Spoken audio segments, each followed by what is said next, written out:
அனைவருக்கும் வணக்கம். பச்சை மிளகா முட்டை குழம்பு. இந்த குழம்பை நான் தேங்காய் எண்ணெயில் பண்ணுறேன். பச்சை மிளகாவில் இருக்கிற விதையெல்லாம் எடுத்துடணும். அப்போ தான் காரம் கம்மியாக தெரியும். அதை நல்லா எண்ணெயில் வதக்கிடணும். கசகசா, சீரகம், கொத்தமல்லி, சோம்பு இதெல்லாம் போட்டு வதக்கணும். இது கூடயே தேங்காயையும் கொஞ்சம் போட்டு கொஞ்சமாக வதக்கிடணும். இது மிக்சியில் நல்லா ஃபைன் பேஸ்ட்டாக அரைச்சி வச்சுக்கணும். தேங்காய் எண்ணெயில் சின்னதாக பிரிஞ்சி இலை, 2 கிராம்பு, கொஞ்சமாக பட்டை இதை போட்டு தாளிச்சிக்கணும்.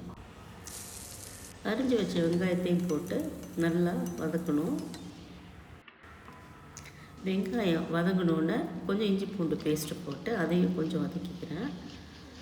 தக்காளி போடுறேன். தக்காளி வதங்கிறதுக்கு தேவையான அளவு, அந்த குழம்புக்கு தேவையான அளவு உப்பையும் போட்டு அதையும் நல்லா சாஃப்டாக ஆற வரையும் வதக்கிக்கிறேன். கொஞ்சம் மஞ்சத்தூளும் சேர்த்து வதக்குறேன். தேங்காய், கசகசா, சீரகம், சோம்பு, கொத்தமல்லி இதெல்லாம் போட்டு அரைச்ச மசாலாவை இப்போ அதில் சேர்த்து கொஞ்சம் நிறைய தண்ணியை ஊற்றி நல்லா கொதிக்க வச்சு சிம்மரில் வச்சிடுறேன். இப்போ முட்டையை உடச்சி ஒன்று ஒன்றா பொறுமையாக ஊற்றணும். கொதிக்கும் போது முட்டையை போட்டால் முட்டையெல்லாம் அந்த பபுளில் பிரிஞ்சு வந்துடும். இப்போ பாருங்கள், நல்லா குண்டு குண்டாக வந்திருக்கு. இதில் கொஞ்சம் எலுமிச்சம்பழ சாறு, கொத்தமல்லி, கருவேப்பிலெல்லாம் போட்டு இறக்கிட்டால் பிரமாதமான பச்சை மிளகா முட்டை குழம்பு ரெடி.